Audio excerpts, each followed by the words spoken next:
welcome to this week's episode of Success in Women. I'm Linda. I'm Andrea. And today you can see we're wearing red and white because we're honoring this weekend being Canada Day. And we have lots to talk about when it comes to that. But before we get started, Andrea's got her tip of the week. Well, since it is going to be a long weekend, and I'm sure a lot of people will be having barbecues and making salads, potato salads.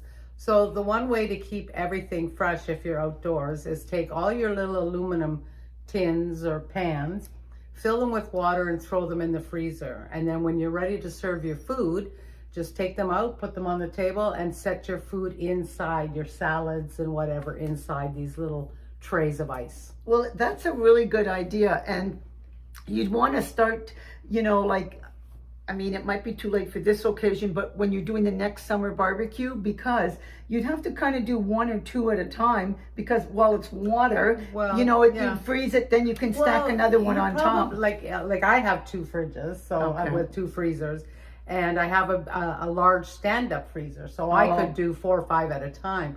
But today's Friday, so if you started today and Saturday, you'd have 2 or 3, because how many salads you're really going to do, right?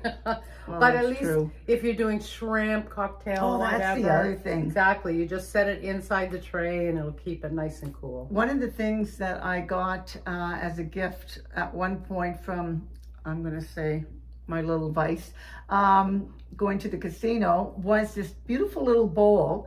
And what you do is you fill it with water and put it in the freezer. And so anything you put in there, and that's why when you mentioned a dip, shrimp, you could put a small, probably be a dip over a salad, because it wouldn't be very many unless you have a very small family. Right. But what a good idea from that. But I like the ideas that the trays as well, because that's awesome. Right. Because and the aluminum probably keeps it from melting too quickly. Yeah, probably. I like that idea. In the old days. So get out there and make some salads. Well, and the thing is, Andrew, remember when we were younger, we just had everything out on the picnic table kind of thing. And we didn't die, thank God. Yeah. But I don't know, today I think it's safer to have some ice underneath. Yes. I like the idea. Exactly.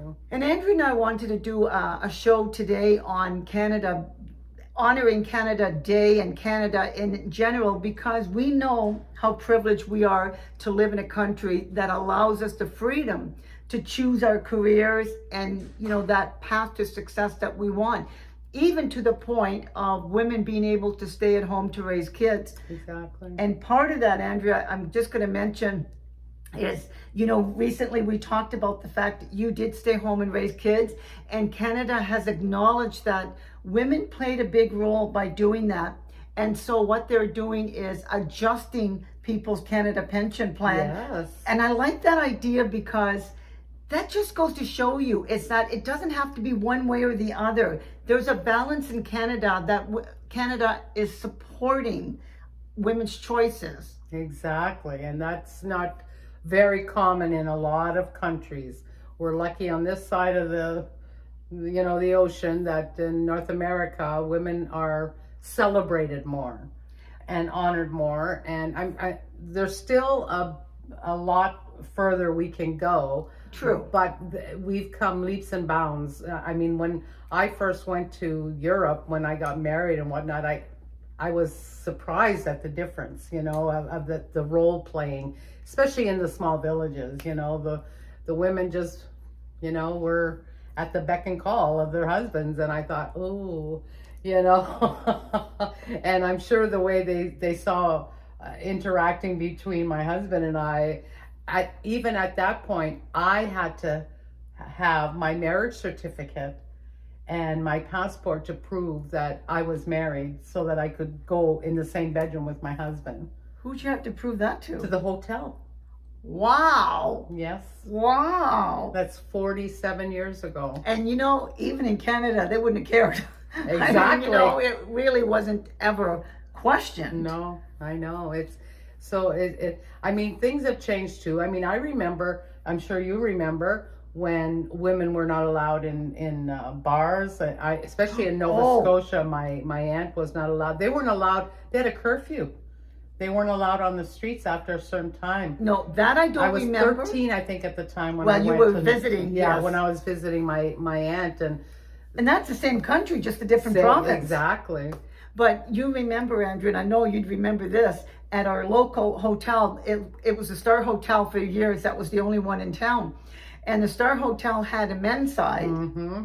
And then they had the ladies' side, but men could go on the ladies' side, but ladies could not enter the men's side. No. And now I wouldn't even expect that you could find a hotel where they would have exclusively a men's side. No, unless it's one of those private clubs. Private clubs. But that would be a private club. That would not be anything true. that's public to. Yes, because the laws don't allow that anymore. That's the discrimination that has been changed, and that's just between women and men. But think now also how Canada's more diverse, and all the immigrants that we have from many different countries, and we've embraced those women coming in and help support them to get them, I'll say, on the road to success in whatever it is that they wanted to do in this country. And recently, Andrea lives in one city, the very next city that she used to live in. They re-elected again a mayor. For the longest time, you had Hazel McCallan. Yes. For many years as a leader she was, I of think, that 90 city. when she retired. But a fantastic And we mayor. had another woman, and now they just voted in another woman.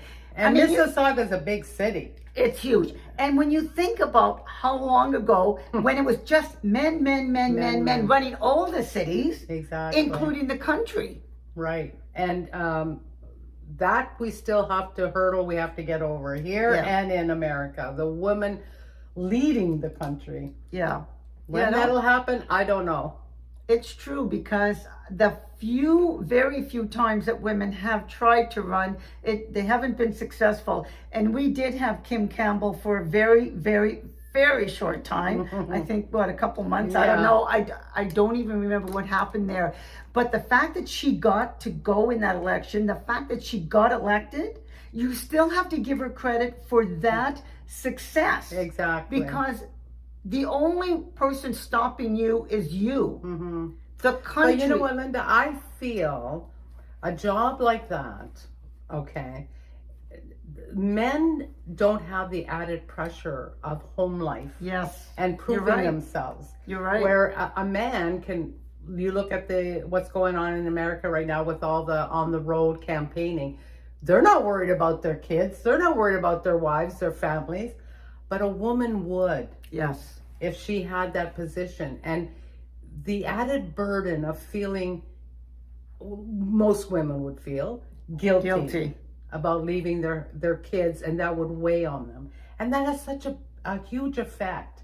So when that day comes, I don't know, maybe it'll be a woman that's not married, doesn't have children, but people don't like that either. They want somebody voted, they want to vote for somebody who knows what it's like to have a family, have children, the trials and tribulations, So I guess tough. It's a matter of helping women overcome the guilt. Because maybe if they had a supportive husband, they wouldn't feel so guilty. Because that's why men are so successful. We're still nurturing women. We still want to do that. We still want to be nurturing.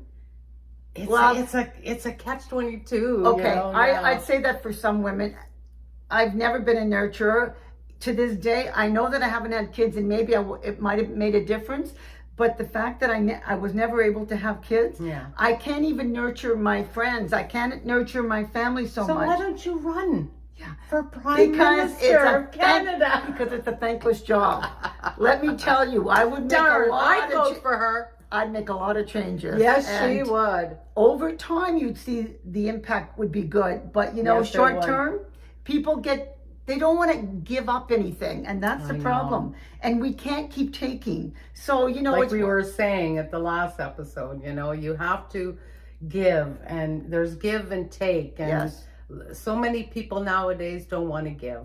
No. They don't want their rights taken away. They But it's not just the rights. In some cases, because, there's so much social programs, and to the point where they have to have the money from somewhere. I know. And it's getting harder. So for a lot of families, they struggle. But the idea, though, ladies, is that if you wanted to do that, you have an opportunity in this country. Yes. And we have to embrace the fact that we live in a free and supportive country. Right. Now, it's up to you to pick the right partner in your life to help you on your journey to where it is that you want to go. Right. And I hear so many people complain about this or complain about that. And sure, there's going to be all little places all over the place that you might not be happy with. But when you look at the whole scheme of things and the world in general, be grateful that you live on this side of the ocean, like I said, because the opportunities are there. You have help whenever you need it. If you're sick, if you're, injured, or you have something happening with financial, there's help. You can get the help you need. In some countries, people live on the streets with their families. Well, actually, on cardboard boxes. Well, I was going to say, that's happening a lot in America, period. Homelessness is but that's kind of partly because of mental health issues and stuff. And there's not enough support for that. And again, we're making strides in that area. But it's like wherever you are in the world, the fact is, there could be a lot more opportunities that maybe you're not taking advantage of. Right. That yes, here in Canada, we've come a long way, but we still have a long way to go. And even in your own country, wherever that may be, again, look for the opportunities for the support from those, whether it's from your community, whether it's from your church, from wherever it is, to help you, I'll say, go into the profession that you want, have the life that you want, because I know even in other countries, there's a lot of female doctors. And, sometimes those female doctors will come to other countries like ours and they can't even practice anymore because, there's a lot of red tape. I know. But there are opportunities in their country. Sometimes they just don't want to stay. But that's the thing, women, we don't want you to hold yourself back anywhere that you're living. There are opportunities, but you have to sometimes go out looking for them. Exactly. We just appreciate the fact that we're happy birthday, Canada. We're living here. We were privileged to be able to be born here. And we don't have to go searching because we know that if we want to do something like we're doing now, we can do it. And no one's going to shut us down for that. Exactly. So, and in this country, you have the freedom to believe what you want. We have every type of religion, every culture. There's restaurants of every culture. As a matter of fact, tonight she's going to Indian food. Yes, and, looking forward to it. Yes, and there's quite a few of them. And so there's opportunity for everybody to grow in this country, no matter where you're from, your background, your religion, as long as you're open to it. You have some people that are like, it's my way or the highway, and they cause trouble for a lot of other people in a free country. Right. But and that gets me upset sometimes. Right. But remember when we were talking last week, Andrea, about doing the little things that you can? And that still applies. Because we're celebrating Canada Day this weekend. But all these little things that you can do, again, to support another woman, to support another family, to support a friend, whatever it is that you're going to do. And if you're having a celebration, maybe invite, if you've met some newcomers to our country, or your children have a new friend that's from another country, invite them over, show them how we celebrate. Because I like to do that. I like when other people invite me to their home and I eat their different cuisine from their country. As a matter of fact, a friend of Eddie's took us out to a restaurant, and I wasn't sure, and I'm trying to think. It's called Baked Seti. I think it's grandma's food or something, and it was delicious. It wasn't Indian food. It was maybe Syrian. And anyways, it was delicious. I love all I would food have pretty well. but so. I would have never cooked that at home. No, and you might not have gone out to try it And either. I wouldn't have tried it on my own. Yeah. But they brought us there Yes. and we enjoyed it so much. That's why I love multiculturalism. And the fact that I live in a city like Toronto, where we celebrate everybody. Right. I mean, there's festivals all summer long. Right. Almost every culture's got something going on. If you wanted to explore, it's such a great city for that. It is. Yeah. It really is. And I think they say we are one of the most diverse cities in the world. Wow. Even though there's a lot of cities that have a lot of cultures, Toronto really embraces it big time. And so not only do I get to live in Canada, but I get to live in the city of Toronto, which is the best for me. I'm happy that I get to experience this every day. It's wonderful for me. So we just wanted to wish you all a happy Canada Day, birthday, celebrate whatever way that you are doing. But remember, it's up to you. You live in this free country. We want you to have all the success that you possibly will want to have for you and your family. Enjoy the country. Embrace the goodness of the country. Absolutely. So on next time, I'm Linda. I'm Andrea. We hope you Like, share. and please subscribe. We can't do it without you. We need the thumbs up.